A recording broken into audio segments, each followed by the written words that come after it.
June 1944. The beaches of Normandy still smoked with wreckage, and the bocage country, the infamous hedgerows, was fast becoming the graveyard of countless ambitions. German generals studying maps in command bunkers knew the Americans were pushing inland, but what they did not yet realize was that they were about to encounter a weapon they had dismissed as impossible, even barbaric: the 12-gauge combat shotgun.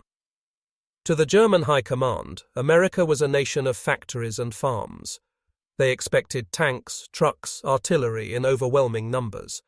They had been told American soldiers were soft, reliant on machines, not hardened for close combat. When whispers filtered back from the front lines, reports of pump guns blasting entire squads at close range, the generals dismissed them as exaggerations. After all, such weapons had already been condemned as inhumane back in the First World War. Surely the Americans wouldn't dare revive them. But they did. The first encounters came in the hedgerows, where thick walls of earth and tangled brush turned every advance into a knife fight. German machine gun nests raked narrow lanes, and every bend hid danger. American squads moving through these green labyrinths often carried more than rifles.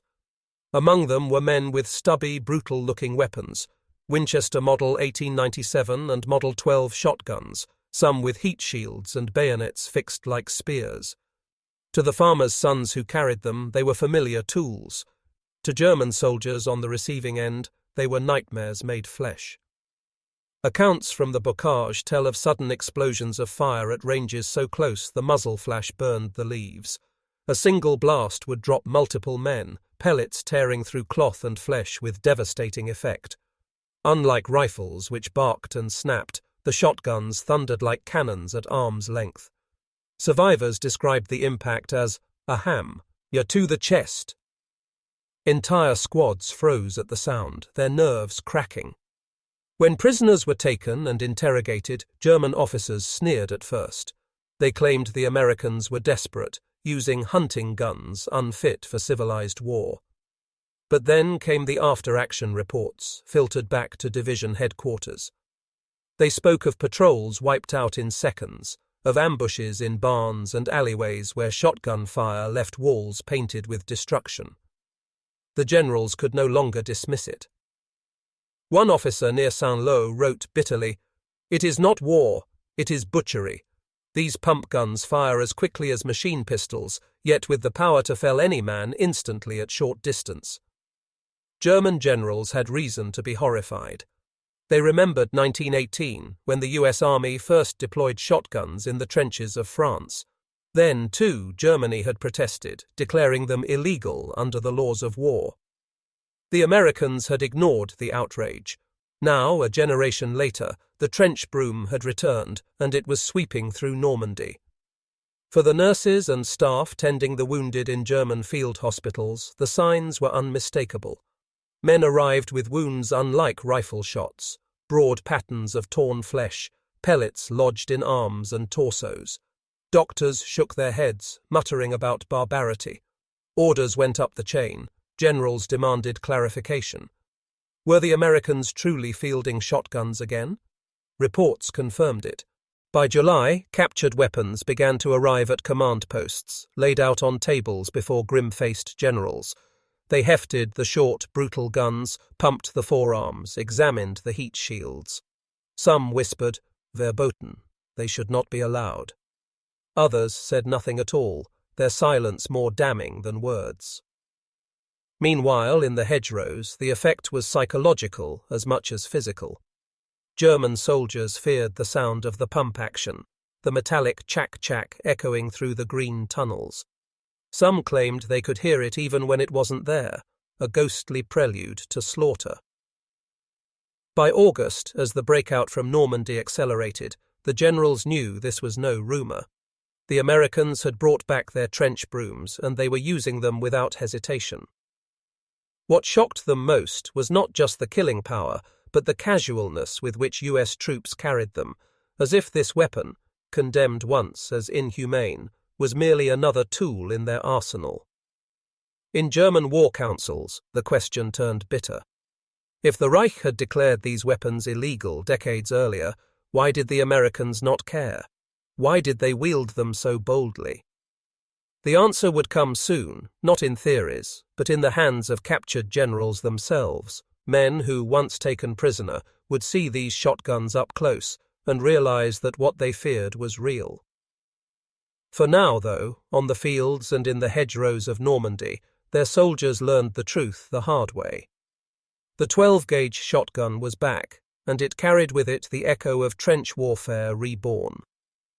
The reports piled up, and the general's shock deepened.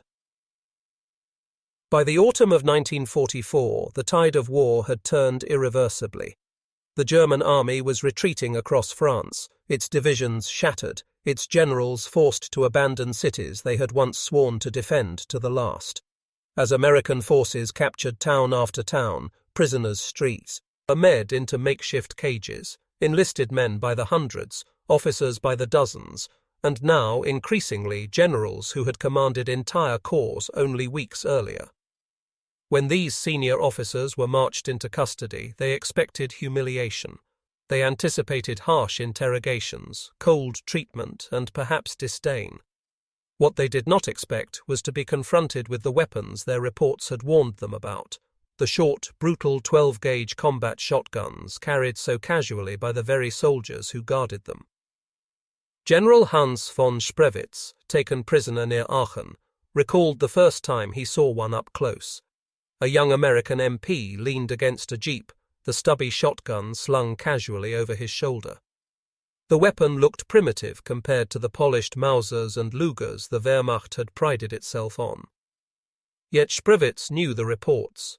He had read the after-action descriptions of squads annihilated at close range, of men left too wounded even to crawl. Seeing the weapon in the flesh was like staring at a forbidden relic.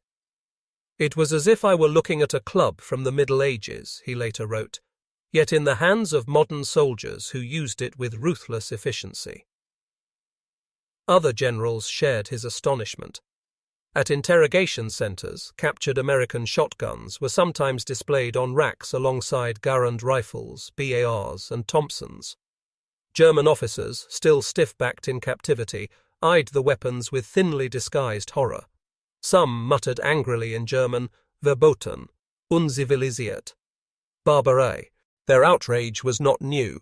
In 1918, during the First World War, the German government had lodged a formal diplomatic protest against the use of shotguns in combat, claiming they violated the Hague Conventions. Back then, American soldiers had carried Winchester 1897 trench brooms into the blood-choked trenches of France, blasting at ranges so close that helmets were dented inward by pellets. The protest had been ignored, and the weapons had carved their reputation into legend.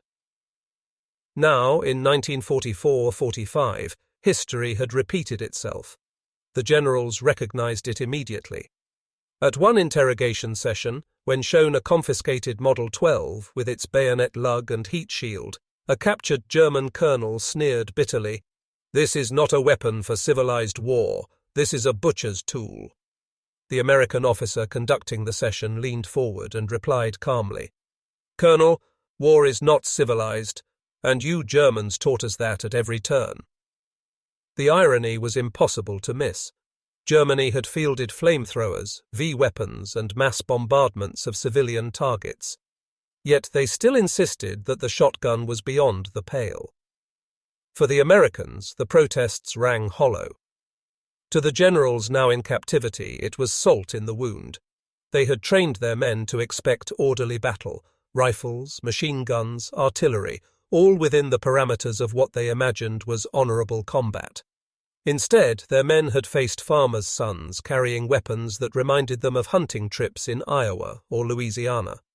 But in the bocage of Normandy, those hunting guns became machines of terror. During one transport of prisoners near the Ardennes, a group of captured generals sat in the back of a truck, guarded by American MPs armed with Garands, and two soldiers carrying pump-action shotguns. The Germans could not stop staring at them. One whispered to another, "These are executioners' guns. They carry the Hess. Aim to frighten us." The MP, overhearing, simply pumped the action once, the metallic chack-chack echoing in the confined space. The Germans flinched visibly. The guard smiled faintly and said nothing. When interrogations began in earnest, questions often touched on the impact of American weapons. Generals were asked about morale, about what their men feared most. More than one admitted, grudgingly, that shotgun patrols were dreaded even more than armoured thrusts. In the hedgerows and forests, the presence of those stubby guns meant no cover was safe. You could not hide behind a wall or a hedge, one captured officer said. The pellets curved, spread, found you. By the winter of 1944, with the Ardennes offensive collapsing and Germany's last gamble failing, even higher-ranking officers fell into Allied hands. They too found themselves face-to-face with America's shotgun. Some reacted with outrage, others with silence. General Blumenthal, captured in February 1945, refused to touch the weapon when an American interrogator placed it on the table between them. He sat stiffly, lips pressed thin, as if even acknowledging its existence was beneath him. Yet his eyes lingered on it, betraying fascination and fear. For the Americans, these reactions were telling. A weapon dismissed as crude and uncivilized was precisely the one that had broken German confidence in the close-quarter battles of Normandy and the Ardennes. It wasn't just firepower, it was psychology. The sound of the pump, the thunder of a blast at 10 meters, the knowledge that one soldier could cut down several with a single pull of the trigger, these haunted the Wehrmacht in ways artillery barrages never had. Prisoners whispered about it in camps. Generals wrote of it in reports that never reached Berlin. By the time the Reich crumbled, many of its senior officers carried a bitter respect for the very weapon they had condemned decades earlier. And yet, the greatest irony remained. Germany, which had unleashed weapons of terror across Europe, from gas chambers to rockets, had been shocked most of all by a weapon born not from laboratories or secret projects, but from America's farms and hunting lodges, the 12-gauge shotgun. The generals had been confronted. Their outrage could not mask their fear. By the spring of 1945, the Reich was in ruins. Generals who had once commanded entire armies now sat behind barbed wire, their uniforms stripped of insignia, their maps and orders meaningless. In American interrogation centers scattered across France and Germany, they gave testimony, answered questions, and sometimes wrote bitter reports that would end up in Allied archives. Among the recurring themes was one that had surprised even the interrogators: their fixation on the American shotgun. The 12-gauge had not won the war alone. Tanks, bombers, artillery, and the endless supply lines of American industry had broken the Wehrmacht's back. But in the minds of many German officers, the shotgun became a symbol of something deeper: America's refusal to fight by the old European codes of honor, and its terrifying success in doing so. General Hans von Spreewitz, the same man who had flinched at the sight of a pump-action shotgun slung by an MP, later admitted in his debriefing, "Your Garands were impressive, your tanks inexhaustible, but your shotgun was the most demoralizing. It turned every farmhouse, every hedgerow, every room into a death trap. It was not war as we understood it. It was annihilation at arm's length." Others echoed him. Field reports from Normandy and the Ardennes, captured in German records, described units refusing to advance once shotgun fire had been heard ahead. One colonel wrote bitterly, "Our machine guns may dominate the fields, but in the hedgerows the Americans carry weapons we cannot match. At 10 paces, no man survives." When American interrogators pressed them on this, some generals erupted with indignation. They argued that such weapons violated the spirit of war. They cited Germany's 1918 protest, when the Kaiser's government had declared shotguns inhumane. But the Americans countered with facts. The Geneva and Hague Conventions banned poison gas, expanding bullets, and certain forms of collective punishment, but nowhere were shotguns prohibited. The irony was bitter. Germany had rained V-1 rockets on London, had burned villages in the east, had fielded flamethrowers without hesitation. Yet here sat its generals, recoiling at a pump-action gun carried by American infantrymen. For the Americans, the lesson was simple. Practicality triumphed over ideology. The shotgun worked. In the close, suffocating terrain of hedgerows, forests, and villages, it was unmatched. Farmers' sons who had hunted ducks and deer in Louisiana or Pennsylvania carried into battle a weapon they knew by heart. To them it was no different than a Garand or a Thompson, just another tool. To the Germans it was a nightmare. In the prisoner of war camps, stories about the shotgun spread among both enlisted men and officers. Some swore the Americans loaded them with shells designed to tear men apart, myths born of fear. Others whispered that shotguns were reserved for elite units, when in truth they were scattered widely through infantry and engineer companies. Even generals admitted privately that morale sagged when men believed shotgun squads were in the area. The psychological impact endured long after the war. In post-war memoirs, German commanders who barely mentioned American bombers or tanks devoted entire paragraphs to describing the terror of shotgun blasts in the bocage. One wrote, "The sound of the pump echoed in my dreams. We feared it more than artillery, because it meant death was close, personal, and inescapable." For the Americans, the reaction was almost amusing. Soldiers joked about the Kraut protest whenever they chambered around. Officers cited German outrage as proof that the weapon worked, and yet behind the humor was recognition. The shotgun had given US troops a unique edge, one that no amount of German doctrine had prepared them for. When the war ended, captured generals carried their bitterness into history. At Nuremberg, when asked about American weapons, some again protested that shotguns were barbaric. The judges ignored them. History recorded their words, but not their protests. And yet the memory lingered. In the archives of both sides, in the diaries of soldiers, and in the testimonies of prisoners, the same theme repeated.